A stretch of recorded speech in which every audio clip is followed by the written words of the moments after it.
네, 여러분 안녕하십니까? 천상철입니다. 오늘도 뉴스톱10 10가지 주제 준비했습니다. 오늘 소개해드릴 1위 주제 먼저 공개합니다. 한동훈 전 대표의 모습이 보이죠? 민간업자의 대장동 개발 비리 사건 수사팀이 검찰 수뇌부의 항소 금지 지시로 항소를 포기하는 이례적인 일이 벌어졌습니다. 민주당은 항소 포기가 아니라 자제한 거다라고 했지만 후폭풍이 이어지면서 정진우 서울중앙지검장이 사의를 표명했습니다. 오늘 뉴스톱10에는 법무부 장관을 지낸 한동훈 전 국민의힘 대표가 출연해 이 주제 자세하게 다뤄보겠습니다. 저는 1분 뒤에 돌아옵니다.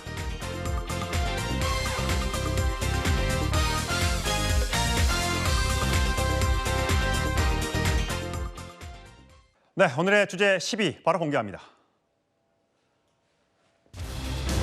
온라인에서 화제가 되고 있는 영상을 함께 보시겠습니다. 뜨그닥 말이죠. 말이 어디를 달리고 있는 건지 영상으로 함께 만나보겠습니다. 도로 위를 저렇게 말이 달리고 있습니다. 신고가 들어갔고 경찰관이 출동했습니다.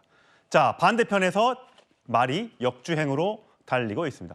회전교차로도 교통법규를 잘 준수해서 삥 돌아서 저렇게 도로를 내달리고 있습니다. 농로를 달리니까 경찰들이 쫓아가서 저렇게 살금살금 갑니다. 근데 또 가요. 어딜 가는 걸까요? 도대체 저 말은 어디서 나온 말일까요? 결국 순찰차가 에스코트를 합니다. 역주행도 저렇게 하고요. 계속 갑니다. 뜨그닥. 차가 오고 있어서 조심하라고 경찰들이 주의를 주고 있고요. 다행히 이게 주인이 연락을 했나 봅니다. 우리 말이 사라졌다고요. 그렇게 해서 잡았나 봅니다. 강성필 부대민. 네. 옛날에 우리 얼룩말 새로운가요? 그때 한번 광진군이 나타나가지고 화제가 됐던 적이 있었는데 비슷하네요.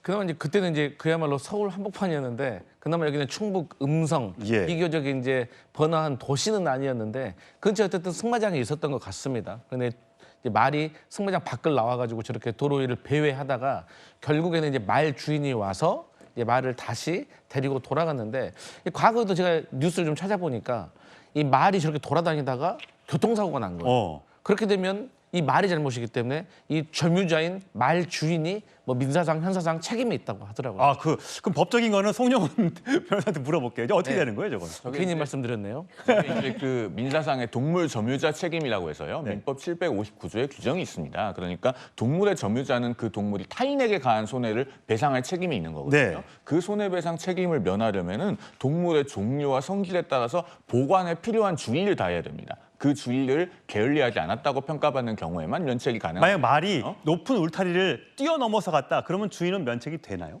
울타리가 높이가 얼마나 되는지 좀 봐야 될 것 같습니다. 그러니까 말씀하신 것처럼 말은 뛰어넘을 수가 있기 때문에 그 동물의 성질에 적합한 주의를 해야 됩니다. 그러면 뛰어넘을 수 없을 정도로 어떤 충분한 그 보관을 위한 조치를 해놓았어야지 과실이 없다고 평가받을 수 있지 않을까 하는 생각이 듭니다. 다행히 사고가 안 나서 인명피해도 없었고 물적 피해도 없었다고 합니다. 다행입니다. 다음 주로 가겠습니다.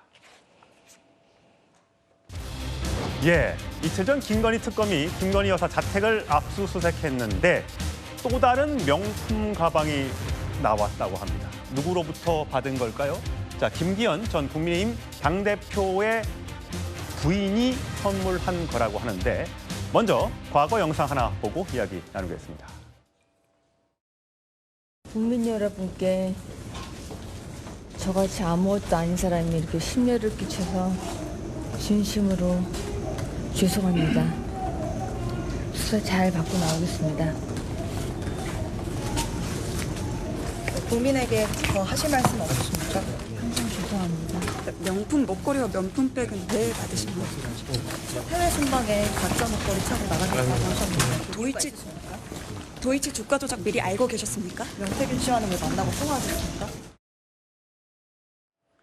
장유미 대변인. 그러니까 김기현 의원이 부인이죠. 부인이 김건희 여사한테 명품 가방과 메모를 전달했는데 가방이 나왔는데 압수수색하는 과정에서 로저 비비의 클러치백이라는 거 안에 김기현 의원의 당대표 당선을 도와주셔서 감사합니다. 저 메모가 들어있었다는 거잖아요. 맞습니다. 대단히 부적절합니다. 당의 축제가 전당대회인데 그 당시에도 김기현 의원은 약세인데 어떻게 전당대회 국면에서 파란을 일으켰을까? 거기에 윤심이 작용했다는 건 사실 이론의 여지가 없었습니다.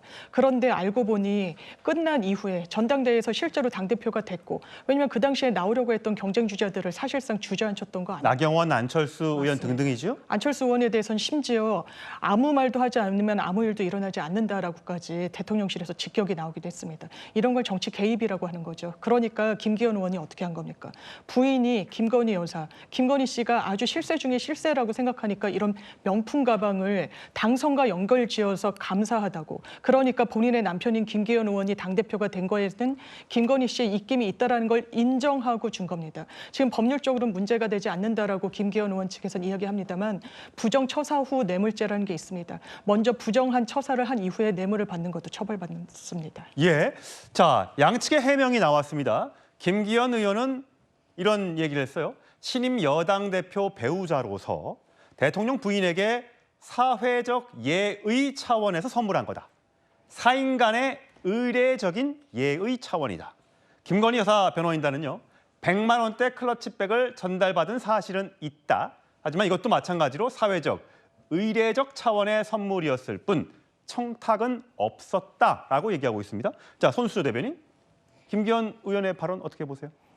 네, 그러니까 김기현 의원님의 이제 사모, 그러니까 이제 아내분의 이제 사인과 사인 간의 이제 이런 선물, 사회적인 예의 차원의 선물이었다. 이제 이 말씀이신데요. 그러니까 사실상 지금 제가 주목하는 것은 바로 지금 이 특검 과정에서 나온 일인데, 이 민중기 특검, 네, 이른바 이 민중기 특검이 어떻게 보면 예전에 이제 자신의 주식 문제로 굉장히 코너에 몰린 적이 있지 않습니까? 그래서 사퇴를 하니 많이 그렇게 코너에 몰린 적이 있는데, 이렇게 굉장히 국민적인 비난에 부딪히자 이러한 국면에 시선 끌기를 하기 위해서 굳이 이런 것까지 언론에 지금 내보내는 것이 아니냐, 이 부분에 조금 주목을 하고 있습니다. 물론 이것이 법적인 문제에 있어서는 뭐 사실 크게 문제가 안 된다고 하지만 도의적인 책임 부분에서는 또 짚고 넘어가야 될 부분이 있겠지만은 또 민중기 특검에 이런 시선 돌리기 위한 이런 이제 언론 흘리기용 발표는 또 이 또한 문제가 있지 않냐, 좀 짚고 넘어가고 싶고요.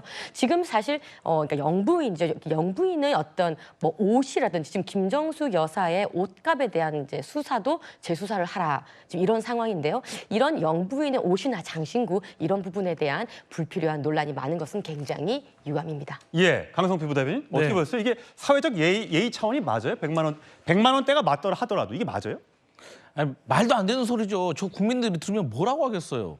그리고 아니 지금 A를 물어보면 A를 대답을 해야지 갑자기 무슨 B, C, D, E를 대답을 해요? 아니 이게 민중기 특검이 뭐 본인의 어떤 치부를 가리기 위해서 김기현 의원이 본인의 배우자가 김건희 씨한테 클러치백 던진 것을 터뜨렸다. 아 좋다, 그렇다고 칩시다. 그러면 넌 그럼에도 불구하고 일단 그렇게 해서는 안 될 행동을 했던 거에 대해서는 정확히 입장을 내야 될 거 아닙니까? 거기에 이제 김종숙 여기까지 꺼내면 이거 뭐 하자는 겁니까? 그래서 저는 그럼에도 불구하고 비교적 김기현 의원이 생각보다 처신을 잘했다라고 생각을 해요. 이 상황에서 그래도 준 것을 시인을 했잖아요. 아, 예. 예. 그렇기 때문에 저는 이 부분에 있어서는 사실 누군가가 고소, 고발을 할 것 같아요. 그렇게 되면 과연 이게 사회 통념 차원에서 관례 차원에서 줬는지에 대해서 판단을 할 건데, 사실 당시에도 권성동 의원이 통일교와의 이 당원 가입과 문제였을 때 권성동 의원을 밀려고 했다가 이게 불발됐잖아요. 그래서 당시에 국민의힘에서 의례적으로 갑자기 100% 당원 여론조사로 해서 김기현 의원이 5위에서 2위에서 1위까지 올라가거든요. 그래서 이것은 일종의 정당의 업무방해로도 볼 수가 있다. 저는 그렇게 봅니다. 예, 김기현 의원은 이미 당선이 된 상태에서의 의례적인 차원이었기 때문에 청탁은 없었다라고 주장하고 있는데, 아무튼 저 처신에 대해서 국민들은 다 같은 생각을 하실 것 같습니다. 다음 주로 가겠습니다. 예, 민주당 양부남 의원이요, 혐중 시위를 예로 들면서 특정 국가와 국민을 모욕하면 징역형에 처할 수 있다는 법안을 대표 발의했습니다.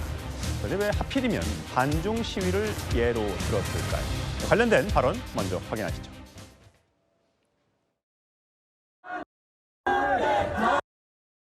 만나는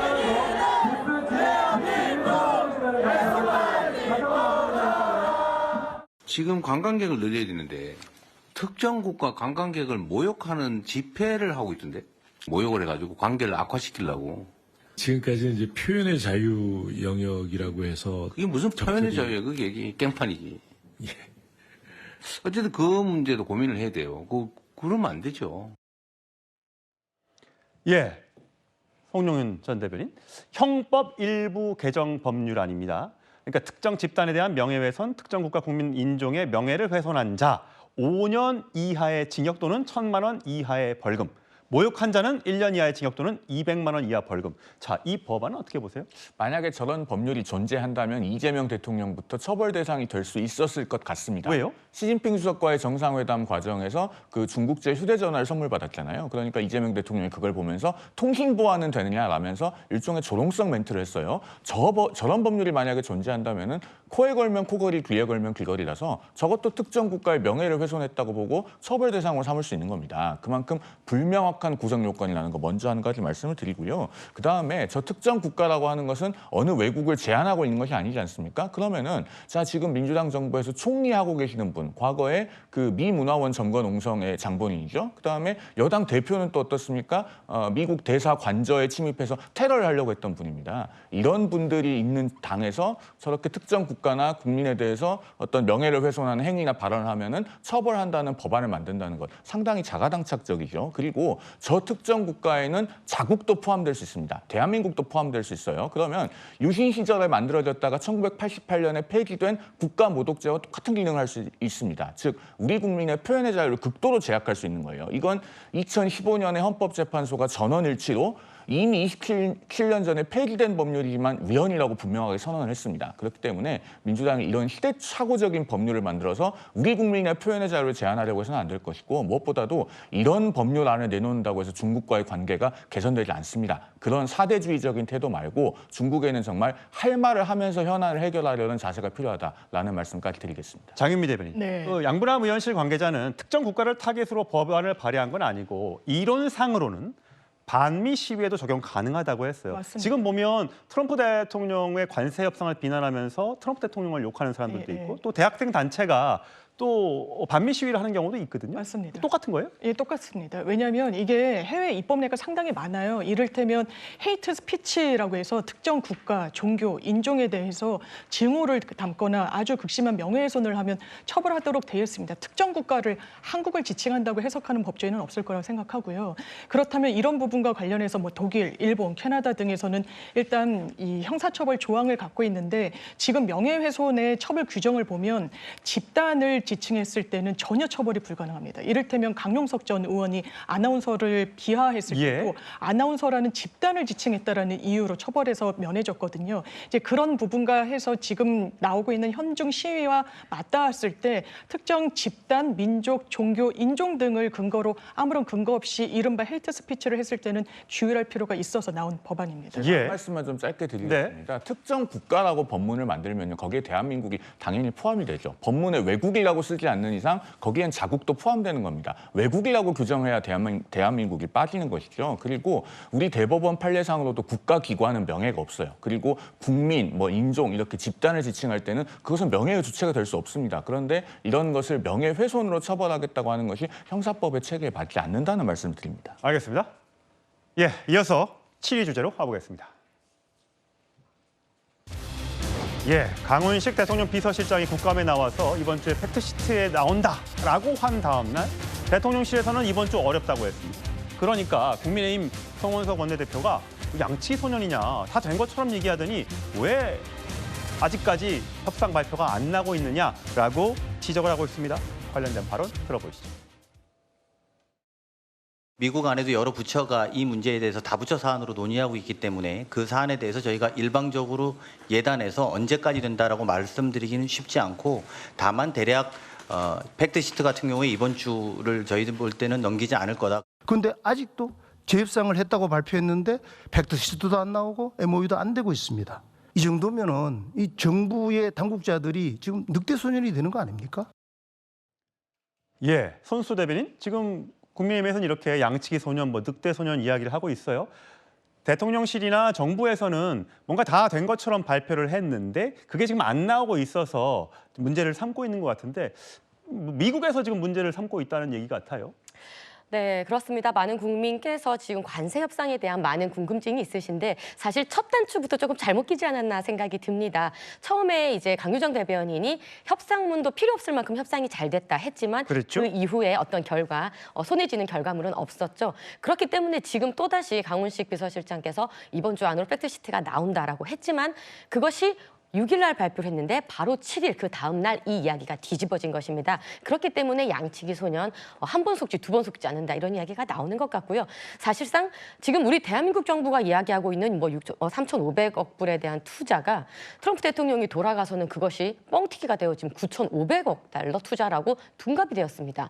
쌀 농산물 시장을 100% 개방한다고 그랬는데 우리 정부는 개방하지 않기로 했다든지 지금 말이 어긋나는 부분이 있기 때문에 팩트시트를 보자라고 하고 있는데요. 네. 그렇기 때문에 조금 세세한 내용들을 가지고 굉장히 큰 비용이기 때문에 국회 비준도 당연히 필요할 것이고 조금 더 들여다보자 하는 취지의 이야기로 보입니다. 강성필 부대변인. 일단 이번 주 넘길 것 같다는 얘기나요? 다음 주에 빠르면 다음 주가 될 것 같은데 안보 분야 문안 조정으로 지연이 되고 있다. 그러니까 결국은 이재명 대통령이 이번 에이펙 회담에서 결국 핵 추진 잠수함에 대한 이 제조를 승인받았다. 미국이 허락해줬다. 그것 때문에 굉장히 인기를 얻고 협상이 잘 됐다라고 했는데 지금 미국 측에서 이게 제대로 조율이 안 되고 있는 모양이에요. 그러니까 이제 지금 이 트럼프와의 정상회담에서 이거를 트럼프 미국 쪽에서는 이 핵추진 잠수함을 필리조선소 미국에서 만들 것이다라는 주장과 또 이재명 대통령은 분명히 여기서 만든다라는 이런 주장들이 엇갈리고 있는 상황입니다. 미국에서 만들면 우리가 수입을 해다 써야 된다는 얘기인데 그건 아니지 않겠습니까? 근데 이제 사실 제가 전문가한테 좀 물어보니까 이러한 그 상황에서는 가장 합리적으로 추측을 해볼 수 있는 방안이 어차피 지금 필리조선소에서는 핵추진 잠수함을 만들 수 있는 인프라가 없어요. 구축하는데도 3년이 걸린다는 거 이미 다 알고 있잖아요. 그렇기 때문에 거제도에서 대부분의 선박을 제조를 한 다음에 그것을 필리조선소에서 조립을 하는 형식으로 갈 가능성이 매우 높다라는 전문가의 의견을 제가 들었거든요. 그런 차원에서 이런 문제는 이렇게 해결이 될 수 있을 것 같다 보여지고 사실 이제 국민의힘에서는 계속 과거에 강유정 대변인이 말할 수 없을 만큼 잘 됐다라고 지적하는 부분에 있어서는 사실 송구스러운 마음은 있죠. 그런데 이 외교라는 것이 상대방에 있는 거잖아요. 그리고 아시다시피 트럼프가 워낙 돌발적인 사람이기 때문에 상황이 변하고 그런 과정 속은 있지만 어쨌든 결과적으로는 지금 미국 내에서도 지금 트럼프가 과연 다른 나라에게 관세를 부과하는 권한을 헌법으로 또 위임받았냐. 이 부분에 있어서 대법원에서 상당히 부정적인 기류가 흐르고 있고 이미 1심, 2심에서 패배해서 3심도 안 좋은 결과가 나오기 때문에 또 내부적으로 이 상황에 우리가 계속해서 조인트 시트가 나오는 것도 맞나 이런 지적도 있는 것이고 그 부분에 있어서 미국도 난감한 상황이 있을 수도 있기 때문에 조금만 더 믿고 기다려보는 게 어떨까 이런 생각합니다. 일단 이재명 대통령의 지지율은요. 에이펙 정상회의 이후에 가파르게 올라갔습니다. 협상이 잘 됐다고 국민들이 생각하고 있는 것 같아요. 현재 63% 11월 첫 주 지지율이 이렇게 나오고 있는데 만약 관세 협상이 발표가 늦어지고 또 잠수함 관련해서 또 뭔가 이견이 나올 경우에 다음 주 여론조사 결과는 또 어떻게 바뀔지 궁금해집니다. 이쯤에서 정리하고요. 다음 주제 6위로 가보겠습니다. 어제 예결위 전체 회의에서 11호 부동산 대책을 두고 천하람 개혁신당 원내대표와 김윤덕 국토부 장관이 충돌했습니다. 그 장면 준비했습니다.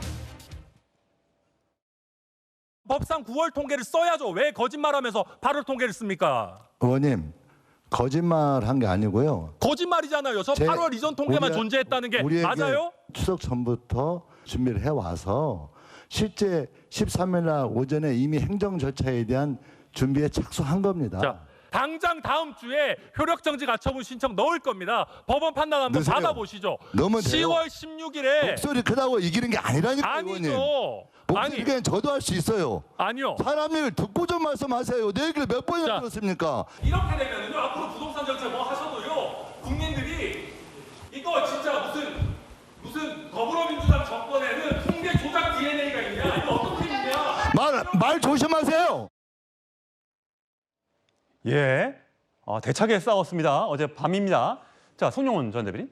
이 11호 부동산 대책과 관련해서 천하람 의원은 통계를 결국은 7, 8, 9 석 달을 써야 되는데 왜 9월 걸 안 썼느냐는 거죠. 6, 7, 8을 썼다. 지금 이 국토교통부에서 이거고 왜 이게 중요한 겁니까? 저게 지금 주택법 및 주택법 시행령을 보면요. 조정 대상 지역으로 지정하려면 일정한 요건이 있습니다. 그게 뭐냐면은 직전 3개월간의 주택 가격 상승률이 소비자 물가 상승률의 1.3배를 초과해야 됩니다. 예. 자, 제가 직전 3개월이라고 말씀드렸기 때문에 이 9월 통계가 중요한 것이죠. 10.15 부동산 대책은 10월 16일자로 효력이 발생했습니다. 예. 그러면은 과연 그때까지 9월 통계가 나와서 이 주거정책심의위원회, 우리가 주정심이라고 합니다. 그 주정심에서 심의할 때 그것까지 알고 심의할 수 있었느냐가 관건입니다. 그래서 천하람 의원이 지금 얘기하는 것은 5월부터 8월까지가 아니라 6월부터 9월까지로 직전 3개월을 잡아보면 서울에 한 5개 구 정도가 빠지고 경기도에도 한 4개 정도 기초자치단체가 빠지는 걸로 알고 있습니다. 그러면 이 지역들의 조정 대상 지역 지정은 위법한 것이 아니냐라고 하는 부분을 지적하는 것이고, 과거 문재인 정부에서도 이 부동산 관련 통계 조작이 크게 문제가 돼서 주요 정책 담당자들이 재판에 넘겨져서 형사재판 받아오지 않았습니까? 그런 전례가 있기 때문에 더더군다나 이 부동산 대책을 투명하고 객관적인 통계에 기반해서 입안하고 시행을 한 것이냐, 이 부분에 대한 문제 제기를 하고 있는 거죠. 예, 장윤민 대변인. 네. 그러니까 이게 결국은 쟁점은 처분 시점인 것 같아요. 맞습니다. 예, 정부 측은 13일, 14일에 주택정책심의위원회 심의 의결이 있기 때문에 15일 날 발표한 것은 당연히 그 전 거, 그러니까 천하람 의원은 16일 걸로 해야 되니까 이미 자료가 나왔는데 그거 제공해서 반영하면 되지라는 입장인 거고, 정부는 그때까지는 13일, 14일 저게 안 끝났기 때문에 발표할 수가 없었다. 뭐 이 주장인 거예요. 그렇습니다. 그래서 천하람 의원 뭐 인터뷰 내용도 좀 보고 그랬는데요. 본인 말씀대로 가처분을 넣으면 법원에서 아마 질 겁니다. 기각될 거라고 보여집니다. 왜냐하면 지표라는 것은 그 정책을 설계할 때 15 정책이라고 해서 14일 날 준비해서 할 수 있는 거 아닙니다. 예. 굉장히 많은 정책적 영향력을 미치기 때문에 추석 전후로 해가지고 준비에 들어갔었다는 거 아닙니까? 그렇다면 그 시점에 정책 판단을 했을 때 나왔던 지표를, 그러니까 6, 7, 8월 까지를 봤다라는 겁니다. 그리고 나오지 않았는지 나왔는지는 아주 명징하게 나와 있어요. 실제로 정책이 10.15 정책이 발표되기 전까지는 그 통계가 나오기 전이었거든요. 천하람 의원이 문제 삼고 있는 그런 부분과 관련해서 조작이다, 날조다 이야기하는 게 이게 타당한 문제 제기인지 굉장히 지연 말단적인 부분에 천착해가지고 이 전체 정책을 흔들려는 시도라고 생각합니다. 예, 손수 대변인. 좀 뭐 민주당에서는 지역 말단적인 이유다. 왜 그런 걸 가지고 트집을 잡냐. 부동산 잡으려고 부동산값 급등하는 걸 잡으려고 했는데 그거 가지고 뭐 하느냐 이렇게 주장을 하고 있어요. 어쨌든 천하람 의원의 주장을 따지면 이렇게 물가 상승률이 직전 달 포함 3개월간이니까 7, 8, 9 하는 게 맞다. 10월, 11호 대책이었으니까. 9월 통계를 반영하면 강북구 0.93배고 의왕시는 0.86배인데 여기를 지정구역으로 묻는 게 맞냐. 이 주장인 거예요. 통계 조작이 맞아요? 네, 그러니까요. 바로 그 워딩 통계 조작에서 많이 긁히신 것 같아요. 그러니까 통계 조작, 그러니까 지난 문재인 정권 때 이 부동산, 그러니까 한국부동산원에서 나오는 그 조작의 이제 통계에 대해서 뭐 100여 차례 그 통계를 조작해서 문제가 됐던 사례가 있기 때문에 이 부분에 대해서 긁힌 것 같은데, 사실 이번 11호 부동산 정책을 받아보고 많은 국민께서 아니 부동산이 그렇게 집값이 안 뛰는데도 여기도 왜 묶어? 라고 했었어요. 그곳이 바로 지금 나오는 저런 노도강, 뭐 이제 도봉구, 중랑구 같은 곳인데요. 천하람 의원의 기준에 의하면, 그러니까 9월 통계가 들어가게 되면 바로 저곳이 그 기준에서 빠진다는 겁니다. 예. 강북구, 도봉구, 중랑구, 금천구, 그다음에 성남 중원구, 장안구, 팔달구, 의왕시. 여기는 그러니까 원래 하던 대로 대출도 나오고 이제 집값이 그렇게 등하락이 없기 때문에 이제 갈 수 있는 지역인데 8월 달까지 통계로 자르는 바람에 여기가 모두 같이 토어제로 묶였다라는 것이죠. 그래서 이것은 이 통계가 한 달의 차이지만 굉장히 큰 전체 11호 부동산 정책의 큰 줄기가 크게 달라지는 것입니다. 문제는 이제 13일이 문제인데요. 천하람 의원의 말에 의하면 그러니까 13일에 이 9월 달 통계를 알고 있었다는 겁니다. 네. 근데 그 이제 조정심의에서 13일 날 몰랐다고 처음에 얘기를 했어요. 그러니까 이게 거짓말인 것이 들통이 난 것이죠. 예. 자, 국민의힘에서는 이렇게 주장을 하고 있습니다. 영상으로 만나보시죠. 이재명 정부가 문재인 정부의 실패한 부동산 정책을 그대로 답습하고 있습니다. 6월에서 8월이 아닌 7월에서 9월 통계가 적용됐을 경우 서울 전 지역과 경기 12개 시, 구에 대한 규제가 불가능했기 때문에 입맛에 맞는 통계를 골라 쓴 것입니다. 즉 서울, 경기 규제 전면 강화라는 목적 달성을 위해 통계를 왜곡해 발표를 밀어붙인 것입니다. 국토부 통계에서 이제 9월이 빠져 있었다는 그 부분에 대해서 기재부 장관과 정책실장이 국회에서 위정한 부분에 대해서는 고발을 검토하고 특히 국토부 장관에 대해서는 해임 건의안도 검토하겠다라는 것이 당의 공식 입장인 것 같습니다. 예, 해임 건의안까지 검토하고 있다. 강성필 부대변인, 네. 문재인 정부 시즌2라는 녹슨 프레임으로 기우제 지내며 정쟁놀이에 몰두할 때가 아니다. 부동산값 잡아야지. 우리가 선제적으로 강력한 부동산 규제를 했기 때문에 지금 부동산 값이 그래도 막 올라가는 게 덜한 거 아니냐, 뭐 이런 주장인 것 같아요. 그러니까 이제 제 민주당 김현정 그 대변인의 입장은 그런 거예요. 그러니까 집값 올라가는 거 잡아야 될 거 아닙니까? 그거는 국민들도 동의하는 것이고 국민의힘도 집값이 폭등한 걸 바라지 않을 거예요. 그런 차원에서 이제 보수와 진보의 어떤 경제 정책이라든지 부동산 정책의 차이가 있기 때문에 물론 지적은 할 수가 있다고 봐요. 하지만 정부로서는 올라가는 집값을 잡기 위해서 사이드카를 일종의 발동시켰다는 개념인 것이고 이게 전체적으로 싹 다 묶어놓지 않으면 풍선 효과가 있기 때문에. 근데 이게 참 묶었지만 이미 네. 동탄이나 또 구리 이런 데는 또 풍선 효과가 나타나잖아요. 그러니까 거기도 나타나는데 이마저도 잡지 않았으면 더 커졌을 거라는 것이죠. 그리고 이제 저희가 계속해서 말씀드리지만 다음 어떤 보완된 정책이 나와야 되는 것이고 마지막으로 한 가지를 첨언을 하면 국민의힘에서 자꾸 문재인 정부에서 통계를 조작했다라고 하는데 이건 명백하게 사실과 다른 겁니다. 말 조심해야 됩니다. 왠지 아세요? 아직 재판 결과가 안 나왔어요. 예. 근데 무슨 조작이란 말을 씁니까? 차라리 논란이 있다. 요 정도는 저희가 이야기했지만 조작이란 단어는 명백하게 잘못된 단어라는 걸 말씀드립니다. 예, 알겠습니다. 이제 준비한 주제 5위로 가보겠습니다. 예, 오늘 특검이요. 여론조사비 대납 의혹을 둘러싸고 공방을 벌여온 오세훈 서울시장과 명태균 씨 대질 신문을 진행하고 있습니다. 아직 안 끝났습니다. 먼저 특검에 들어가면서 두 사람의 발언 들어보시겠습니다. 이 자료를 봐주십시오. 이것조차도 저희 캠프에 정기적으로 제공된 사실이 없다는 게 포렌식 결과 밝혀졌습니다. 공정한 조사를 받도록 하겠습니다. 그분은 아직 나이도 얼마 안 됐는데 벌써 치매가 오나? 내가 뭐하러 여기 나와서 오세훈이가 깜빵 가든 자기가 5선 서울시장이 되든 내가 무슨 관계가 있어요? 밥 한 끼 안 사는데 내가 무슨 관계가 있습니까? 내가 여기 나와야 될 이유가 있습니까? 예? 내가 뭐 정치예요?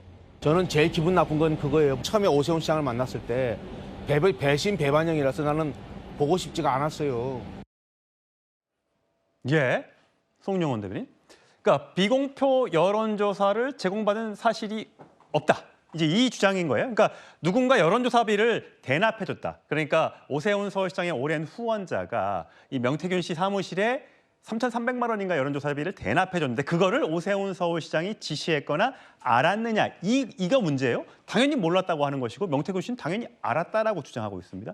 자, 오늘 대질신문에서 어떻게 물어보게 될까요? 일단 누구의 말이 맞는지는 지금도 특검 조사실에서 아마 치열하게 다퉈지고 있을 것으로 짐작됩니다만 적어도 겉으로 드러난 것만 봤을 때는 명태균 씨의 말에 높은 신빙성을 부여하기가 좀 어려워 보입니다. 어떤 점이죠? 왜냐하면은 명태균 씨가 오세훈 시장에 대해서 지나치게 그 장외에서 인신공격으로 일관하고 있기 때문에 그러면은 정말로 사실관계에 대해서 뭔가 움직일 수 없을 만한 팩트를 갖고 있거나 확증을 갖고 있다면 보통 저렇게 잘 하지 않거든요. 그러니까 어떤 메시지 자체를 반박하는 것이 아니라 장외에서 메신저를 공격하는 행태에 집중할 때에는 본인의 주장에 대해서 어떤 근거가 부족하지 않나라고 하는 의심을 하게 됩니다. 물론 말씀하신 것처럼 오세훈 시장의 오랜 후원자로 알려진 김한정 씨가 이 여론조사에 관해서 상당히 관여되어 있는 정황들은 계속 그동안 드러나 왔습니다. 그러나 중요한 것은 이제 의구심만으로 어떤 사람이 죄가 있다고 단정할 수는 없는 것이고 오세훈 시장이 그 내용에 대해서 인지하고 있었고 또 본인이 용인했다는 것이 증명이 되어야 하지 않겠습니까? 그러면은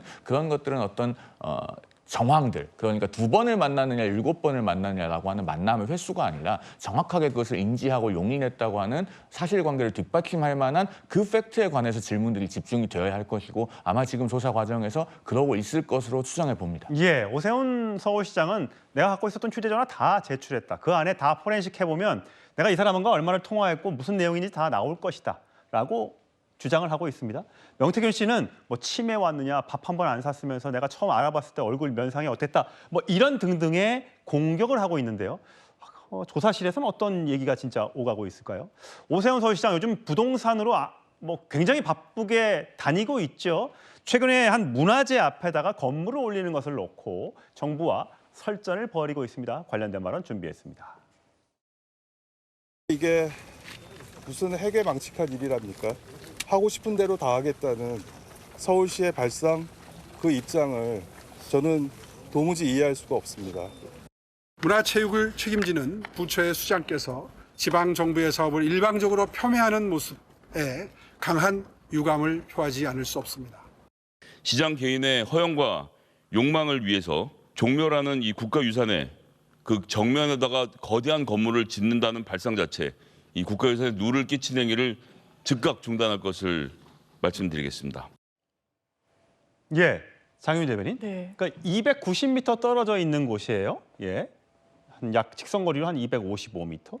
오세훈 서울시장은 이 높은 건물을 짓는다고 해도 이게 그늘이 지지는 않는다. 그러니까 문화유산을 해치지 않는다라고 주장하고 있는 반면에 문화체육관광부에서는 이거는 60, 70년대식의 마구잡이 난개발이다. 자칫 잘못하다가 이게 그늘이 지고 이러면 종묘가 문화유산에서 해제될 수도 있다. 이렇게 주장을 하네요. 그렇습니다. 국가유산일 뿐만 아니라 그 유네스코에서 지정한 세계문화유산이기도 합니다. 굉장히 자랑스러운 곳인데 이게 290m다, 255m다라고 하지만 거기 가보신 분들은 다 알 겁니다. 이 세운상가와 상당히 밀접해 있어요. 거기에 고층 건물이 들어선다는 겁니다.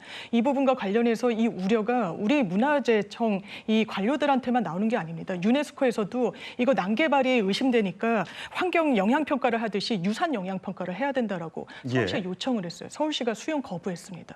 이런 부분과 관련해서 과연 이게 국민적 합의가 있는 거라고 볼 수 있는지. 다만 이해관계를 따지면 이곳의 상인분들은 그 개발을 원하는 부분이 있죠. 대법원 판결이 나온 부분도 있는데 여기에 대해서는 오세훈 시장도 좀 장기적인 관점에서 접근해야 되지 않나 생각합니다. 예, 어쨌든 정부는 처음에는 법원의 판결을 존중한다는 듯한 뉘앙스의 발언이 나왔습니다만 바로 문화체육관광부 장관이 반박을 하면서 이 공방이 또 정치적 공방으로 벌어지고 있습니다. 내년 지방선거를 앞두고 오세훈 서울시장을 겨냥한 듯한 그런 발언이라는 거죠. 예, 과연 이 주장, 이 사건이 앞으로 정치적 공방을 어떻게 번지게 될지요. 지켜보도록 하시죠. 다음 주로 가겠습니다.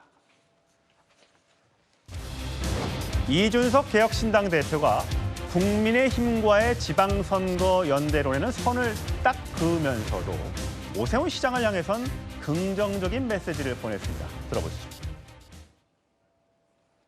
저는 오세훈 시장 개인과는 엄청나게 소통도 많이 하고 또 저랑은 제가 표현하기로는 사실 한 팀인 것처럼 느낄 때가 많다. 정책적 센스도 비슷하고 그렇게 하죠. 오세훈 시장도 당인이고 저도 당인입니다. 그렇다면은 그 안에서 개인의 의견보다는 때로는 당의 구도가 영향을 미칠 수 있는 거거든요. 저는 오세훈 시장 같은 분이 더 잘 됐으면 좋겠어요. 그런데 지금 국민의힘에 갈수록 좀 기울어 있는 그런 운동장 속에서는 참 어려우실 것 같다는 생각합니다.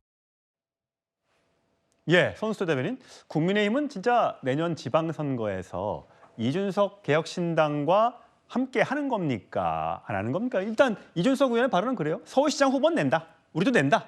하지만 오세훈 시장과는 한 팀처럼 느껴진다. 이거 무슨 뜻이에요? 네, 이준석 대표와 오세훈 시장과의 관계는 맞습니다. 워낙 가까운 거 저도 옆에서 많이 지켜봐서 지난 그 오세훈 서울시장 선거할 때 이준석 당시 이제 위원장이 홍보팀장, 홍보위원장을 자처하면서 굉장히 선거를 주도했었죠. 그리고 굉장히 선거를 잘 치러서 이제 승리로 이끄는 주역으로서 역할을 했었습니다. 그래서 굉장히 오세훈 이제 시장과의 라포는 많이 형성되어 있고 제 생각에는 개혁신당 서울시장 후보 못 낼 것 같습니다. 개인적인 의견인데요. 워낙 또 두 분이 어떤 그런 이제 서로 응원하는 관계에 있기 때문에 오세훈 시장이 만약에 이제 국민의힘 후보로 나서게 된다면 개혁신당에서는 따로 후보를 내기는 어려울 것 같고요. 낸다고 해도 결국은 그 큰 우산 안에 같이 가지 않을까 저는 이렇게 예측해 봅니다. 강성필 부대변인 보니까 조국혁신당 대표 같은 경우는 민주당과 연대하겠다 개인적인 생각이지만 내년 지방선거에 얘기했고 이준석 대표는 어떻게 될 걸로 보세요? 근데 이제 이 조국 혁신당하고 민주당이 선거에서 연합을 하거나 연대를 한다는 구도는 사실 이제 현실적으로 가능한 시나리오가 있어요. 그러니까 예를 들어서 호남에서는 서로 경쟁을 하고 수도권에서는 같이 연합을 하고 연대를 하면 시너지가 날 수가 있는 이런 나름대로 주고받는 관계가 설정이 될 수가 있는 것이죠. 그런데 이제 이준석 대표가 있는 개혁신당과 국민의힘과는 이 서로 간에 주고받는 이 타산이 맞지가 않아요. 그러니까 국민의힘으로서는 손해보는 장사인 거예요. 그러니까 어차피 이번 선거에서 서울시장을 고수하는 것이 당연히 중요하지만 물론 이준석 대표가 오세훈 시장을 돕는다고 하면 단 1%라도 도움은 되겠지만 국민의힘에서는 대신 이준석 대표가 오세훈 시장을 돕는 대신에 국민의힘에서 줘야 될 것이 많을 거예요. 하지만 또 개혁신당에서는 우리 뭐 몇 명 안 되니까 몇 개 좀 줄 수 있는 거 아니냐 이렇게 또 협상을 시도할 수도 있겠지만 쉽지 않은 어떤 협상이 될 것 같기 때문에 저는 그래서 지금 일종의 힘겨루기가 아닌가 그렇게 보여집니다. 예, 뭐 선거는 생물이니까요. 예, 정치는 생물이니까요. 지켜보도록 하시죠. 예, 준비한 다음 주로 가겠습니다. 예, 오늘 숨가쁘게 빠르게 달려가고 있습니다. 조희대 대법원장의 얼굴이 보이죠? 민주당에서요, 이 법원의 업무 추진 비용을 문제 삼고 있습니다. 이게 사법부 압박용인지 영수증을 증빙 안 하니까 그럴 수밖에 없어서 그런 것인지 관련해서 목소리부터 확인하시죠. 저는 대법원장으로 취임한 이래 오늘에 이르기까지 오직 헌법과 법률에 따라 직무를 수행해 왔으며 정의와 양심에서 벗어난 적이 없음을 분명히 말씀드립니다. 그럼에도 불구하고 사법부를 둘러싼 작금의 여러 상황에 대해서는 깊은 책임감과 함께 무겁고 안타까운 마음을 금할 수 없습니다. 조희대 대법원장의 업무 추진비 비용 지출이 급격히 상승했습니다. 검증되지 않은 예산은 다음 달에 예산소에서 분명히 전액 삭감할 수도 있다는 말씀 분명히 드리고 싶고요. 예, 장경태 의원이 전액 삭감할 수도 있다라고 얘기했습니다. 이 사법부의 업무 추진비, 특정 업무 경비가 얼마쯤 됩니까?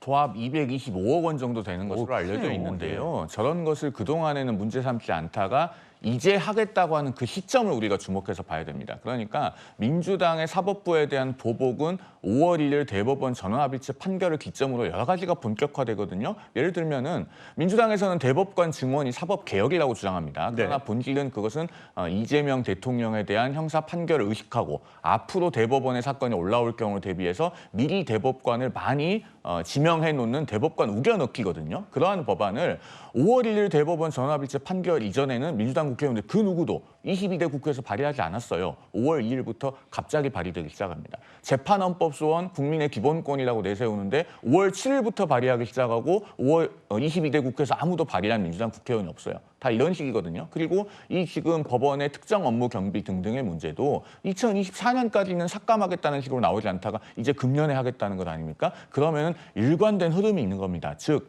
왜 우리 당 대표, 우리 당 대통령에 대해서 이렇게 유죄 판결을 했느냐. 거기에 대한 노골적인 보복이라고 밖에는 달리 합리적인 이유를 찾아보기가 어려운 것이죠. 보복이다? 장윤미 대변인? 네. 지금 법사위원, 민주당 법사위원 같은 경우는 법원 예산 존중하는 관행이 있지만 비상계엄 이후에는 필요가 없어졌다. 그리고 또 다른 예결소위 소속의 민주당 의원은 또 이렇게 얘기했네요. 거액의 예산을 사용하고도 세부 내역에 대한 증빙이 없다. 제대로 증빙 못하면 이건 삭감할 수밖에 없지 않느냐라고 얘기해요. 이게 왜 그러냐면요. 법원이 여러 공공기관들에 대해서 이런 업무 추진비는 세부 내역까지 공개해야 된다고 줄줄이 판결을 하고 있습니다. 그리고 이게 법원에 대한 국정감사 과정 중에 그럼 법원이 어떻게 업무 추진비를 쓰는지 세부 내역을 전혀 내지 않은 거예요. 심지어는 본인의 배우자를 동행해가지고 해외 출장을 갑니다. 그 세부 내역도 내지 않았습니다. 거기에 대해서 그러면 통상적인 이 금액을 조희대 대법원장이 썼느냐? 그렇지 않았어요. 같은 시기를 비교해보면 전임 대법원장보다 업무 추진비를 2배 가까이 썼습니다. 이런 부분에 대해서 국민의 혈세에 대한 점검이 있어야 되는 거 아닙니까? 이걸 어떻게 보복이라고 하는지 동의할 수 없습니다. 예, 손수조 대변인은 어떻게 생각하세요? 지금 보면 민주당이 과거 윤석열 정부 마지막 해에 대통령실, 검찰, 감사원 이런 곳에 특활비를 다 죄다 깎았다가 다 이제 부활을 시켰잖아요. 그 일환인 거예요? 그러게요. 민주당의 예산은 정말 내로남불 예산이죠. 남이 쓰는 특활비는 쓸데없는 예산이고 내가 쓰는 특활비는 굉장히 필요한 예산이고 뭐 이런 식이지 않습니까? 지금 민주당이 그러니까 시기적으로 봤을 때 대장동 판결 이후에 굉장히 지금 조급해 보입니다. 그러니까 대장동 판결 이후에 이재명 대통령의 멈췄던 5개 재판을 재개해야 된다는 여론이 들끓고 있기 때문에 이것을 어떻게든지 잠재우기 위한 사법부 압박용으로 이런 카드를 쓰는 것 같습니다. 지금 보면 이재명 대통령이 멈춘 5개 재판 중에 이 대장동 사건이 굉장히 큰데 굉장히 이제 중형을 다 받지 않았습니까? 그리고 그 판결문에 수뇌부라는 것이 명시가 됐고 그러면 그 수뇌부는 대장동의 수뇌부는 이재명이 아니냐라는 여론이 일자 급하게 대통령 재판 중지법이라든지 이런 사법부의 예산을 압박하는 식의 일들을 조급하게 펼치는 게 아닌가 싶습니다. 예, 강성필 부대변인 어떻게 반박하시겠어요? 그러니까 좀 국민의힘은 민주당이 얘기를 하면 좀 제대로 좀 들었으면 좋겠어요. 저희 주장은 뭐냐면 얼마든지 예산을 줄 수 있습니다. 하지만 대한민국의 그 어떤 예산, 대통령실이든 검찰이든 법원이든 돈을 썼으면 증빙하라 이거예요. 왜? 국민의 혈세잖아요. 우리 국민들이 사법부의 업무 추진비, 자료 수집, 자문, 재판 수행에 분명히 필요한 예산들은 분명히 있는 거예요. 근데 이게 225억 원이라고 하면 국민들 깜짝 놀랄 겁니다. 저도 사실 놀랐어요. 그렇기 때문에 225억 더한 돈도 필요하면 써야 되지만 쓴 다음에는 반드시 국회에 예산을 어떻게 썼다라고 증빙해야 된다는 거죠. 근데 영수증이 필요 없는 그런 것도 있지 않습니까? 영수증이 필요 없는 부분도 분명히 있고 업무상 그게 어려울 때도 있습니다. 하지만 지금까지의 관례를 봤을 때 어떤 형식으로든지 구두로라든지 설명을 하고 나름대로의 보안을 지켜오는 그런 과정도 있었기 때문에 이런 과정이 지켜진다고 하면 충분히 예산을 줄 수 있지만 아무리 법원이라고 하더라도 성역인 것처럼 돈을 쓰고 나서 증빙하지 않는다면 이건 더 이상 2025년 대한민국에서는 용납되지 않을 겁니다. 예, 손수도 대변인. 네, 앵커님 말씀하셨던 것처럼 이렇게 증빙이 필요하지 않다는 말씀을 드리는 게 아니고요. 필요 없는 부분들이 있죠. 지금 여기서 말씀드리는 이제 예산이 마치 검찰의 특활비와 비슷한 성격인데요. 지난 검찰의 특활비를 완전히 이렇게 삭감을 함으로써 그때 마약 수사에 대한 이제 검거율이 굉장히 뚝 떨어졌던 경험이 있습니다. 그때 뭘 못했냐면요. 위장거래 뭐 이런 이제 수사를 한 건도 못했습니다. 그러니까 가령 이런 것처럼 꼭 증빙이 될 수 없는 우리의 이제 일련의 일들이 있는 것입니다. 그래서 이 비용이 지난 10년간 단 한 번도 삭감된 적이 없는 것이죠. 근데 이런 관리를 무너뜨리고 지금 하는 이유, 그 시기의 이유를 묻지 않을 수 없는 것입니다. 예, 알겠습니다.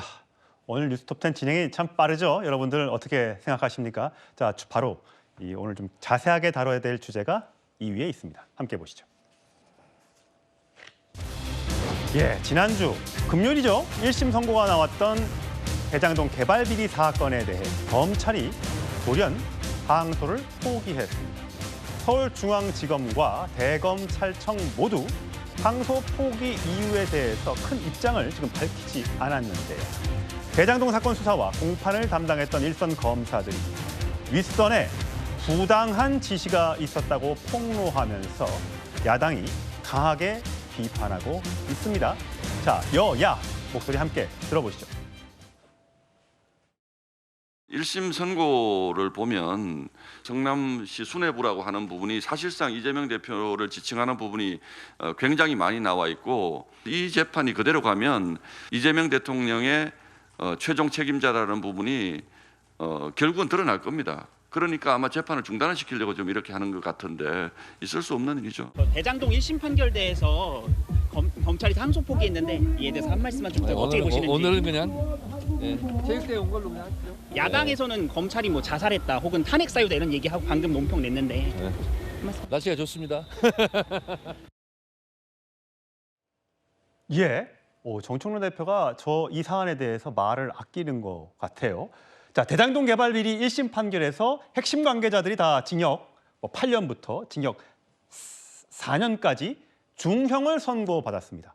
그리고 이들은 전부 다 항소를 했습니다. 근데 검찰은 왜 항소를 안 한 겁니까? 저도 그 이유를 이해할 수 없습니다. 그리고 일선 검사들이 이것을 이해도 할 수 없고 납득도 할 수 없고 수용할 수도 없기 때문에 장문의 입장문이 나온 것 아니겠습니까? A4 4페이지 분량이던데 시간대별로 특히나 어제 항소기한 마지막 날에는 분단일로 어떤 일들이 있었는지 매우 상세하게 기록해놨더라고요. 그래서 결국은 윗선에서 이것을 항소하는 것을 좀 보류하고 기다리고 있어봐라 라고 하면서 밤까지 아무런 지시를 주지 않으니까 법원의 직원들은 나가 있고 그 상태에서 11시 20분에 반부패 사부장을 찾아가서 회의를 했는데 거기에서 결국 뭐 검찰 수뇌부가 안 된다고 하니까 이것은 항소하지 말아라고 하는 지시가 나왔다는 내용까지 들어있는 건 아니겠습니까? 그럼 여기서 이제 국민적인 의문이 있는 겁니다. 도대체 이런 사건에서 언제 인지수사 사건의 일부 무죄가 있었을 때 과연 일부 무죄가 있었을 때 검찰이 이렇게 항소하지 않은 적이 있었는가라는 의문이 있는 것이고 과연 이것을 검찰이 독자적으로 결정했겠는가. 오늘 복수의 언론에서 법무부가 항소하지 말라는 의견을 줬다라고 하는 이야기가 있지 않습니까? 그것 곧 외압입니다. 여기에 대해서는 일단 정성호 법무부 장관이 검찰총장을 지휘했는지 밝혀야 됩니다. 그리고 그리고 검찰총장이 아닌 일선 검사장에게 의견을 전달한 것이 있는지 밝혀야 됩니다. 그리고 이런 부분에 대해서는 특검을 통해서 궁극적으로 밝혀야 될 것으로 생각합니다. 특검까지 가야 한다. 자, 장인미 대변인. 네. 지금 이들에게 지금 추징금 8억, 추징금 428억, 추징금 37억 2,200만 원, 이 정도의 추징금이 있었어요. 근데 대장동 사업의 이 사업 규모가 가져간 이익 자체가 엄청 크잖아요. 근데 그렇게 되면 검찰이 항소를 하지 않았기 때문에 이 돈은 결국 환수를 못하게 되는 겁니까? 근데 1심 재판부가 그건 계산할 수 없다고 했습니다. 왜냐하면 왜 그렇죠? 부동산 지가라는 게 굉장히 유동적이고 그런 부분과 관련해가지고 변수라는 게 재판부가 이게 헤아릴 수 있는 영역을 넘어선 겁니다. 그래서 항소를 갔더라도 추징금 액수가 크게 바뀌긴 어렵고 이 법원의 판단이 그럼 잘못됐느냐. 이거는 법리에 충실한 판례에 근거한 부분이 있거든요. 그리고 그렇습니다. 일단 대장동 일당들이 다 중형을 선고받았어요. 유동규 씨 등과 관련해서는 심지어 검찰의 구형량보다도 법원이 더 세게 처벌을 했습니다. 이 검찰이 항소를 할 때 내부 기준이 있습니다. 본인들의 구형에 따랐을 때 선고가 3분의 1에도 미치지 못하면 그건 기계적으로 항소를 하죠. 근데 이 일당들은 그런 케이스에 해당하지도 않습니다. 더더군다나 최근 법원 검찰 내부에서도 기계적인 항소 그리고 아주 관행적인 항소를 많이 해왔거든요. 그 부분은 최소한 자제해야 된다라는 그런 대검의 입장이 종합적으로 나온 것이어서 이례적이거나 뭐 특별하다거나 그렇게 판단되지는 않습니다. 근데 보통은 무죄가 다 나오면 이제 다 전부 무죄가 나왔으면 검찰이 이거 너무 무리하게 기소한 거 아니냐라고 해서 항소를 포기하는 경우도 있는 거로 알아요. 근데 이번 경우는 그게 아니잖아요. 이건 제가 좀 반론을 드려야 될 것 같아요. 가장 중요한 부분이 일단 추징이거든요. 이 대장동 사건은 결국은 배임을 통해서 대장동 일당들이 천문학적인 이익을 거둔 사건입니다. 범죄 수익이니까 당연히 추징해야 되겠죠. 검찰이 구형해서 추징해달라고 한 금액이 김만배 씨 같은 경우에 6,112억 원, 그리고 남욱 변호사 1,011억 원, 정영학 회계사 647억 원 이런 식입니다. 그런데 남욱 변호사와 정영학 회계사는 아예 추징금이 선고된 게 없어요. 그리고 김만배 씨 같은 경우에 428억 원인데 검찰이 구형한 것에 14분의 1 정도밖에 안 됩니다. 이거를 항소를 못하면서 더 이상 다툴 수가 없게 된 거예요. 그러면 여기서 3분의 1이 왜 나옵니까? 아예 2명은 추징도 못했고 1명은 14분의 1인데. 그리고 일부 무죄 부분이 있잖아요. 특정경제범죄 가중처벌법상의 배임. 5억 원 이상이면 이득액이 5억 원 이상이면 적용되고 특히 50억 원 이상이면 형량이 확 뜹니다. 최고 무기징역이고 최하가 징역 5년이에요. 근데 이 부분에 대해서 이득액을 특정할 수 없다는 이유로 법원이 그 부분에 대해서는 일부 무죄를 선고를 했죠. 이걸 항소심에 가서 다시 판단을 받아봐야 될 것 아닙니까? 실제로 그 성남의 뜰이라고 하는 민관 합작 법인이 이 성남시 토지 배당으로 5,916억 원을 배당했어요. 그리고 당시에 성남 도시개발공사가 받아간 돈이 1,830억 원입니다. 그러면은 차액이 한 4,100억 원 되잖아요. 그러면은 이것을 과연 사업협약 체결 당시에 예상하지 못했던 금액인가? 이것을 사실은 증명됐다고 볼 수 있는 여지가 충분히 있습니다. 그러면 다시 판단을 받아봐야 되는데 그 기회 자체를 항소 포기를 통해서 봉쇄한 것이에요. 그렇기 때문에 이것은 잘못됐다는 비판을 면하기가 어려운 거죠. 강성필 부대변인. 결국 보통은 이런 이제 항소를 포기하거나 이러면 언론에 미리 공지를 하고요. 또 며칠 전에 결정을 해서 브리핑도 하고 그렇습니다. 근데 이거는 어제 이제 자정이 마지막이었는데 정말 거의 자정이 다 돼서 나왔다는 얘기예요. 지금 이 대장동 수사검사 공소유지 담당하는 강백신 대구고검 검사가 주장한 거를 재구성해 가봤습니다. 그러니까 먼저 서울중앙지검장은 항소하라고 결재를 했다는 거예요. 어제. 그랬더니 대검 반부패 부장이 재검토하라라고 불허했다는 겁니다. 다음 장이요. 어제 오후입니다. 이것도 오전도 아니고요. 자, 그래서 중앙지검 4차장 검사가 그럼 한번 전화로 설득해 보겠다라고 통화를 했는데 아무런 얘기가 없이 11시 29분경, 밤 11시 20분경 대검에서 항소를 불허하고 검사당도 허락을 안 해서 어쩔 수 없다. 그래서 결국은 가정을 7분 앞두고 정진우 서울중앙지검장이 수사팀에 항소 불허를 통보했다는 거예요. 과연 이 전체의 과정 중에 법무부 장관이나 또 검찰총장이나 또 넘어서 대통령실 민정수석이나 이런 사람들의 의논, 개입이 없었느냐라고 지금 국민의힘은 의심하고 있는 거거든요. 뭐 국민의힘에서는 뭐 의심할 수도 있겠죠. 그리고 이제 사실 저렇게 이제 수사 검사들과 어떻게 보면 검찰의 지휘부하고는 지금 상황 보더라도 의견이 좀 갈린 거 아니겠습니까? 예. 그렇기 때문에 격렬하게 조금 의견을 조율하는 과정들이 있었고 그런 것 때문에 조금 늦어졌던 것처럼 보입니다. 근데 보통 이제 우리가 항소를 하게 된다면 사실 피고인 같은 경우는 형량을 감경하기 위해서 항소를 하는 것이고 이 검찰 측은 이제 형량을 더 강화해달라고 하는 것이 저는 일반적으로 상식적으로 알고 있어요. 근데 제가 보니까 사실 뭐 제가 법률가는 아니지만 어쨌든 일부 피고인 같은 경우는 형량이 오히려 올려치기를 됐다고 이렇게 봤거든요. 그리고 이러한 내용들을 보니까 또 배임과 관련해서 특가법을 적용하는가에 따라서 이게 제 생각에는 판사가 또 거기에 대해서 이것을 보완적으로 좀 형량을 올린 것 같다는 그런 느낌이 들어요. 그리고 마지막으로 제가 아쉬운 거는 얼마 전에도 윤석열 전 대통령이 이 구속이 취소됐습니다. 그래서 검찰에서 취소 항고를 포기했어요. 그때도 저는 저렇게 격렬하게 좀 내용이 있었고 또 그러한 것에 대해서 또 지휘부에 대한 불만으로 검사장이 그만두는 그런 일이 왜 없었을까라고 우리가 많이 지적을 했었는데 그때와 지금 너무 검찰의 다른 모습에 좀 실망스러울 뿐입니다. 예. 자, 수사팀이 공개 반발하자 정진우 서울중앙지검장이 오늘 사의를 표명했습니다. 과거 목소리 한번 들어보시죠. 대통령 기자회견에서 기소 자체를 목표로 수사하는 그리고 기소에 맞춰서 사건을 조작하는 일은 결코 있어서는 안 되죠. 검찰이 그동안 이렇게 수사를 해왔다고 생각하십니까? 대통령님 말씀에 대해서 가타부타 말씀드리는 것은 공직자 예가 아닌 것 같습니다. 예, 불과 취임한 지 얼마 되지도 않았던 서울중앙지검장이 사의를 표명했습니다. 자, 손초 대변인, 지금 국민의힘에서는 죄는 아버지가 저지르고 감옥은 아들이 가느냐, 수사 외압이다, 윗선이 누구냐 밝혀라, 법무부 장관이 항소 반대했다면 응분의 책임을 물어야 된다, 탄핵 얘기까지 나오고 있더군요. 네, 그야말로 이번 사건으로 대한민국의 검찰은 정말 거의 자살 수준이다 이렇게 정말 봅니다. 나중에 한동훈 대표도 오셔가지고 말씀을 주시겠지만 어떻게 항소를 하지 않을 수 있는지 정말 이해가 되지 않고요. 지금 보면 정진우 서울중앙지검장께서 사의를 표명하셨는데 이 서울중앙지검장의 사의로 해결될 일이 아닙니다. 꼬리 자르기죠. 지금 이 사안은 그러니까 일선 검사들의 입장에서도 도저히 이해가 안 되는데 어디냐? 윗선의 지시라는 거예요. 자정이 다 돼서야 윗선의 지시로 이것이 막혔다는 것인데 그렇기 때문에 이것은 정성호 법무부 장관이 직접 책임을 지고 수사 지휘권이 박탈이 되든 아니면 사퇴를 하든 책임을 반드시 져야 되는 상황이라고 생각을 합니다. 예. 어쩌면 애시당초 이 사안은 대통령이 거의 공모로 같이 피의자로 지금 되어 있는 사안이기 때문에 애시당초 정성호 법무부 장관은 수사 지휘권을 가지면 안 됐을지도 모릅니다. 지금 이 사안에 대해서 배임죄도 폐지하겠다 이런 얘기를 지금 하고 있는데 배임죄 폐지되면 이 다 면소 판결이 되는 것 아니겠습니까?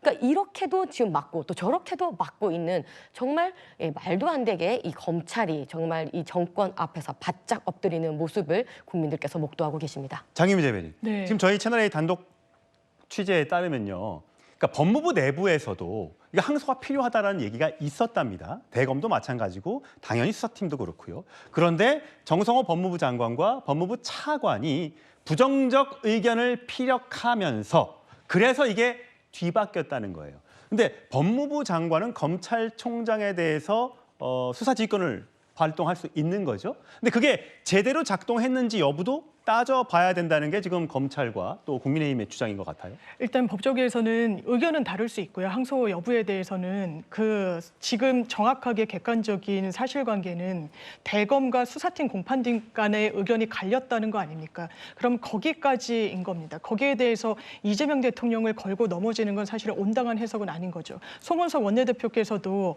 윗선이라고 하는데 그 윗선이 어딘지 저희가 묻는 겁니다. 왜냐하면 이 재판과 민주당이 대장동 일당을 두둔할 이유가 이유가 하나도 없습니다. 왜냐하면 별개로 정진상 씨 이 사건이 진행되고 있거든요. 다만 그런 부분은 있죠. 정진상 씨 공판에서 남욱 전 변호사가 검찰이 굉장한 겁박을 했다고 이야기합니다. 방송에서 입에 담을 수 없을 정도로 배를 가르겠다라는 이야기까지 했다고 이야기를 했어요. 이런 부분과 관련해서 사실상 조작 기소 아니냐 이런 의구심까지 있다라는 점. 그리고 현재는 대검과 수사팀 간의 갈등이 있었고 그 부분과 관련해서 최근에 법무부 등과 관련해서는 항소를 가급적 자제해야 되는 거 아니냐라는 이런 내부 지침상 이런 판단이 나왔다는 점 말씀드리고자 합니다. 예, 오늘 장현미 대변인이 논평을 냈던데 잠깐 소개를 해드릴게요. 장현미 대변인 논평 그래픽으로 보여드릴게요. 그러니까 이게 항소 포기냐, 예, 항소 자제다. 대통령 걸고 넘지 말라라고 지금 장 대변인이 미리 논평을 내고 왔는데 과거에 이재명 대통령이 이런 발언을 했었죠. 한번 들어보시죠. 몇 년 재판해가지고 돈 들여서 고통받고 해가지고 무죄를 받았어요. 검찰이 아무 이유 없이 항소를 해요. 그래서 또 막 한참 동안 돈 들여가지고 고생을 해요. 검사들이 되도 않는 거 기소해가지고 무죄 받고 나면 면책하려고 항소하고 면책하려고 상고하고 그러면서 국민들한테 고통 주는 거 아니에요. 기계적인 항소나 상고를 그냥 방치했거든요. 이 부분을 갖다 규정을 좀 고칠 예정입니다. 예, 과연 이 발언과 이번 항소 포기가 관련이 있는 것인지 아마 정책 파장이 만만치 않을 것 같습니다. 자, 저희가 준비한 1위 주제로 가겠습니다. 예, 검찰이 대장동 사건 관련 항소를 포기하자마자 항소 포기 시한이었던 자정 0시에 한동훈 전 국민의힘 대표가 대한민국 검찰이 스스로 죽음을 선택했다라는 글을 SNS에 올렸습니다. 이재명 대통령 한 사람을 위해 항소 포기를 한 모든 관련자들에게 책임을 물어야 한다. 강도 높은 비판을 했습니다. 자, 이 주제 자세하게 다뤄볼 텐데 먼저 과거 영상으로부터 시작해 보겠습니다. 저로서는 정말 당군 일의 최대의 치적이라고 스스로 자부하는 사업이었고 저도 지금도 마찬가지입니다. 개발 이권의 주인인 성남 시민에게 천문학적 피해를 준 범죄입니다. 단군 일의 최대 치적이 아니라 단군 일의 최대의 손해라는 말이 어울린다 하겠습니다. 검찰에 목이 잡혀 궁박해진 이들의 바뀐 진술 말고는 그 장기간의 대규모 먼지털이 수사에도 아무 증거가 나오지 않습니다.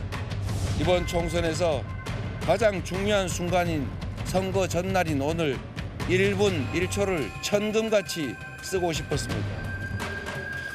저의 손발을 묶는 것이 검찰 독재 정권, 정치 검찰의 의도인 것을 압니다. 제가 정진상에 그다음에 이재명의 지시가 없었다면 김만배를 왜 제가 당선을 시켰겠습니까? 판결문에 수뇌부가 보고받았다 이런 표현들이 있었는데 혹시 입장 있으신지 궁금한데요. 이재명은 무죄입니다. 정치 공작범 검찰이 유죄입니다. 검찰은 스스로 돌아봐야 합니다. 악의적인 공소를 당장 처리해야 합니다. 법과 상식을 무너뜨린 정치검찰의 책임을 끝까지 물을 것입니다. 예, 이 주제 관련해서 한동훈 전 대표 나오셨습니다. 예, 저희 톱10 방송은 처음이시죠? 예, 처음 왔습니다. 예, 자 오늘 SNS에 11월 8일 0시에 대한민국 검찰은 극단적 선택을 했다. 이렇게 글을 올리셨습니다. 왜 그렇습니까? 검찰은 국민을 위해서 일하는 곳입니다. 권력을 위해서 일하는 곳이 아니죠. 대검찰청 수뇌부가 법무부, 대통령실에 오더 받고 저는 확신합니다. 그렇게 드러날 거라고 확신합니다. 당연히 해야 하는 항소를 포기시켰습니다. 검찰은 배임액 7,886억 원을 대장동 일당으로부터 환수하겠다고 했었는데 법원은 473억만 인정했거든요. 그러니까 검찰은 이번 항소 포기로 대장동 일당이 7,413억 원의 국세를, 혈세를 가져가는 것을 그냥 수용한 겁니다. 국민들이 지켜보는 가운데 국민은 검찰이 아니라 권력의 개가 된 겁니다. 대장동 일당의 개가 되기를 선택한 거죠. 그렇게 11월 8일 0시에 검찰은 자살했다. 저는 이렇게 생각합니다. 보통요, 항소 절차가 어떻게 됩니까? 그러니까 수사검사가 항소하겠습니다라고 하면 지검장이 사인을 하고 또 대검, 법무까지 다 올라가는 그런 순서입니까? 그런데 앵커님, 이 언론에서도 오늘 새벽까지 이 이슈 모르셨죠? 전혀 몰랐습니다. 당연하기 때문에 그런 거예요. 이걸 항소하지 않을 거라고 생각한 언론인은 없었을 겁니다. 저도 마찬가지고. 예. 저도 어제 11시에 갑자기 채널A 보도를 보고 야 이거 심각하구나 하고 그때부터 제가 메시지를 계속 냈던 것인데 예. 용기 내라. 항소장 넣어라. 이런 메시지였어요. 예. 결국 이렇게 됐는데요. 이건 특경법 불인정 그러니까 배임 액수가 수십 배 차이 나는 중요한 상당 부분 무죄가 있는 사건이거든요. 이런 사건에서 특히 배임죄처럼 피해자가 있는 사건에서 검찰 항소 안 하는 경우 없습니다. 특히 피고인들은 다 항소했잖아요. 예. 이렇게 되면 2심에 가서 검찰이 얘기하는 7,886억 원이 다 인정된다 하더라도 추징액은 불이익 변경 금지 원칙 때문에 불이익 변경 금지 원칙이 뭡니까? 항소심에 갔었을 때 검찰이 항소하지 않으면 1심보다 더 피고인들에게 불리한 변경을 할 수가 없는 겁니다. 아, 예. 그러니까 항소심에서 7,886억 원이 배임이다라고 하더라도 우리가 환수할 수 대장동 일당으로부터 환수할 수 있는 액수는 473억밖에 못하는. 와, 그럼 나머지 돈을 다 환수를 못한다고 하면 그 피고인들이 나중에 형을 살고 나오면 그 다 돈을 가져가는 가져가게 되는 거예요? 자, 그러니까 저는 이 포기는 단순한 포기가 아니라 이 자체가 국민에 대한 배임적 성격이 있다고 생각해요. 누가 이 피해자는 국민 아닙니까? 성남 시민 아닙니까? 누가 7,413억 원을 자기들 마음대로 권력자 눈치 보고 포기하라고 시켰습니까? 저는 이 대통령실, 법무부, 대검 관계자들, 중앙지검 관계자들 다 감옥 갈 일이라고 확신합니다. 예. 이게 그러면 굉장히 중요한 사건이잖아요. 그렇다면 말씀하신 것처럼 법무부 장관, 민정수석, 대통령실 다 미리 사전에 뭔가 논의를 했다 이렇게 보시는 거예요? 지금 이미 나오고 있는 보도라든가 수사검사들의 항변을 보면 이미 전날까지는 다 합의가 된 상태로 예. 올라갔었는데 위에서 꺾였다고 들었어요. 예. 누가 꺾었겠습니까? 당사자는 이재명 대통령 아니에요? 이거는 어떤 철학을 가지고 있는 남의 사건을 한 게 아니라 그냥 자기 사건에 대한 개입이에요. 정성호 장관 2023년 1월에 정진상, 김용 이런 사람들 해서 뭐 괜찮다겠다 회유하는 그런 이 접전까지 해서 무리를 빚었던 사람 아닙니까? 극단적인 이해 충돌입니다. 앵커님 이거 생각해 보십시오. 지난 정권 당시에 김건희 주가 조작 사건에 있었잖아요. 예. 그때 법무부 장관 한동훈이 수사팀한테 기소한다는 수사팀한테 이거 불기소해라고 지시하면 어떻게 됐을까요? 당연히 탄핵한다고 그러고 난리 예. 났겠죠. 지금 이게 똑같은 겁니다. 자기들 사건을 자기가 관련된 직접 사건을 이재명 대통령과 정성호 법무부 장관이 직접 개입해서 바꾼 거예요. 예. 그게 아니라고 할 수가 있나요? 왜냐하면 수사팀이 그런 의견을 낸 게 아니라 전날까지도 그리고 보도 보면 어제 11시까지 항소장 접수하려고 대기를 하고 있었다고 합니다. 그런데 끝까지 꺾은 거잖아요. 예. 책임져야 합니다. 그런데요. 그렇다면 이런 어마어마한 후폭풍이 있을 수 있는 이 사건에 대해서 왜 굳이 그렇게 했다고 생각하세요? 이재명 대통령 때문입니다. 왜요? 이 사건은 정확하게 이재명 대통령의 공범인 사건이잖아요. 이 사건에 대한 평가가 어떻게 돌아가는지. 지금 재판은 중단돼 있죠? 그렇지만 이 공범 사건은 진행 중이죠. 자, 사실상 이 재판에서 이재명 대통령 재판만 중단돼 있을 뿐이지 이 재판은 운영되고 있잖아요. 예, 정진상 실장의 재판이 운영되고 있죠. 네. 그렇죠. 그러면 또 거기서 이 공범들의 눈치 안 볼 수 있겠어요? 공범들 입장에서는 이재명 대통령 살고 우리는 다 죽으란 말이냐? 당연히 이러고 있을 겁니다. 이 상황에서 공범들의 편의를 봐주는 것이고 이 재판에 대해서 직접적인 개입을 한 것이죠. 또 저는 이거의 신호탄이라고 봐요. 사람들이 설마 하던 게 또 있었죠. 정성호 법무부 장관 통해가지고 공소 취소시키는 거. 예. 나머지 재판들 싹 갈아엎는 거예요.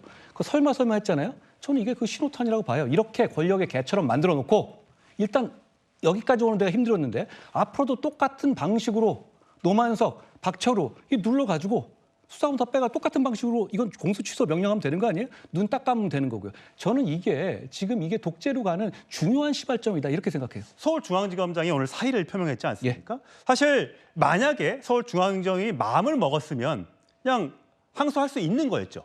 그냥 접수하면 됩니다. 예. 제가 검사 생활을 하면서 사표를 3번, 4번 써봤거든요. 외압이 있거나 그럴 때 원래 이런 중요한 사건에서 외압은 상수입니다. 그럴 때 밥값 하라고 검사들이 신부보장 받는 거예요. 거기서 사표 내면서 그냥 접수해버리면 됩니다. 나중에 뭐라 그래봤자 압수수색 털리고 좌천당하고 이런 거밖에 더 당하나요? 그런데 이건 감수하라고 하는 거거든요. 그런데 저는 이분 웃긴다고 생각해요.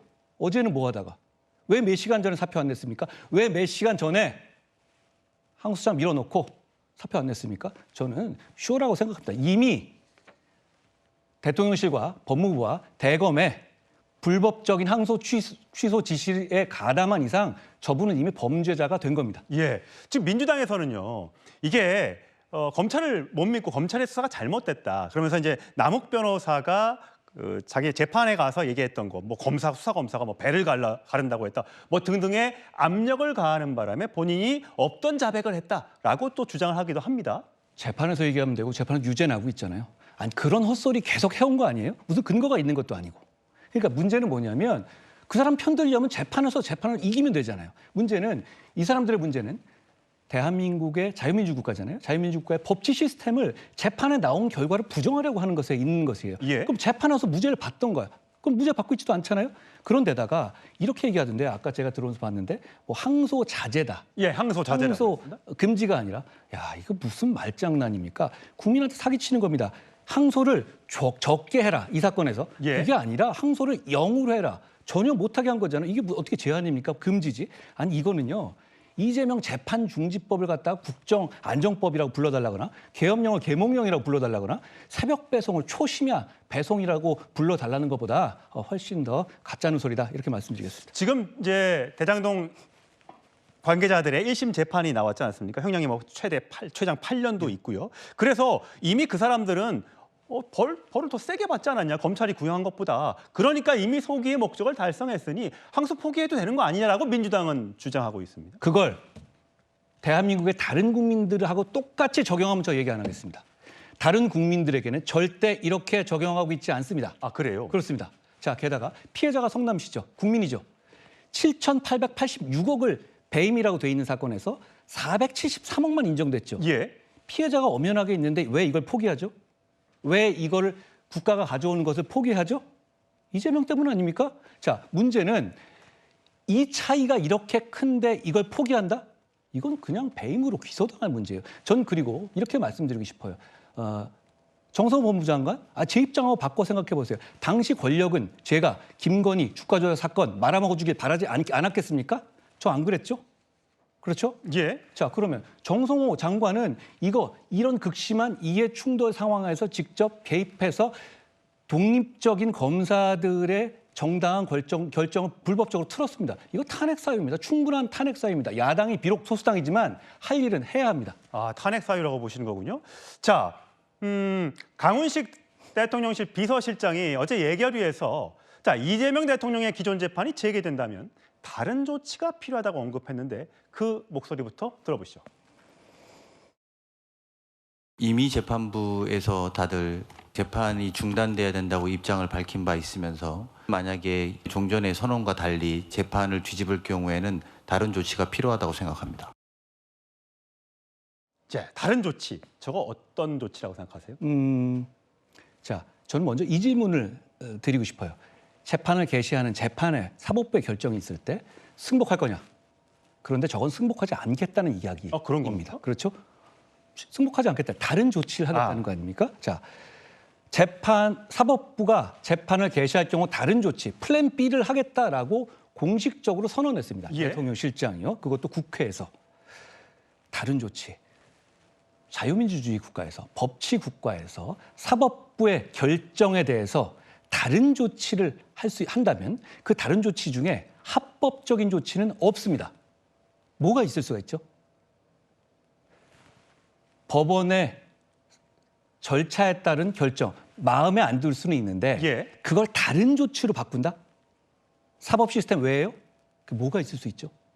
모르겠습니다. 그걸 모르면 안 되는 겁니다. 저렇게 얘기해놓고. 그래놓고 제가 결국 재판 재개되면 계엄을 쓸 수 있다 이런 얘기를 하니까 아주 발작적으로 뛰어나오잖아요. 네. 자, 그럼 저는 이렇게 물어보겠습니다. 그 다른 조치 도대체 뭡니까? 그 다른 조치에 계엄도 포함되어 있는 겁니까? 문제는 정상적인 민주주의 국가에서 사법부가 한 결정을 뒤집거나 막는 합법적인 다른 조치는 존재하지 않습니다. 도대체 뭘 하겠다는 겁니까? 묻고 싶으시다는 거죠? 아니, 본인들 얘기하잖아요. 제가 그래서 몇 가지 예를 들어서 얘기하면 그건 또 아니라면서요. 펄쩍 뛰잖아요. 예. 근데 뭘 하겠다는 거죠? 예. 판사를 뒤에서 테러라도 하겠다는 건가요? 아니, 설마요. 그럼 뭘 할 수 있죠? 다른 조치가 뭔지는 아직까지 정확하게 안 물어봤기 때문에 알 수는 없으나 취재를 좀 해봐야겠네요. 그럼 제가 이거 여쭤볼게요. 상상할 수 있는 조치는 뭐가 있습니까? 민주주의 국가에서 재판을 무력화시키는 다른 조치. 예. 없어요. 아, 그렇습니까? 예. 마지막으로 이 질문 드릴게요. 이재명 대통령과 관련돼서 지금 민주당에서는 다 무죄라고 하지 않습니까? 대장동 재판이 제기돼도 무죄다. 근데 지금 거기에 동의하십니까? 무죄면 재판 받으면 되는 거 아니에요? 예. 제가 어디서 얘기했는데 무죄면 그냥 재판 받으면 뭐 주위에서 얘기하는 것처럼 뭐 헌법 개헌해서 대통령 2번 할 수 있는 거 아닙니까? 무죄가 아니니까 저렇게 날뛰는 거예요. 이 얘기 언제부터 나오냐? 지난 금요일 판결 선고 때부터 뭐 재판 중지법이니 이런 얘기 계속 돌고 있잖아요. 그건 뭐냐면 자기들도 유죄, 중형 선고라는 걸 아는 겁니다. 그러니까 여러 가지 극단적인 방법으로 민주주의를 무너뜨리고 사법부의 결정을 막을 방법들을 찾고 있는 것이다라는 말씀드립니다. 자, 한동훈 전 대표와 함께했고요. 뉴스에 예고하겠습니다. 대장동 사건 항소 포기 후폭풍이 아주 거셉니다. 이어지는 뉴스에서 어젯밤 자정 직전까지 4시간 반 동안 어떤 일이 있었는지 채널A가 자세하게 취재했습니다. 그거 전달해드리겠습니다. 이상으로 오늘 뉴스톱10 마치겠습니다. 고맙습니다.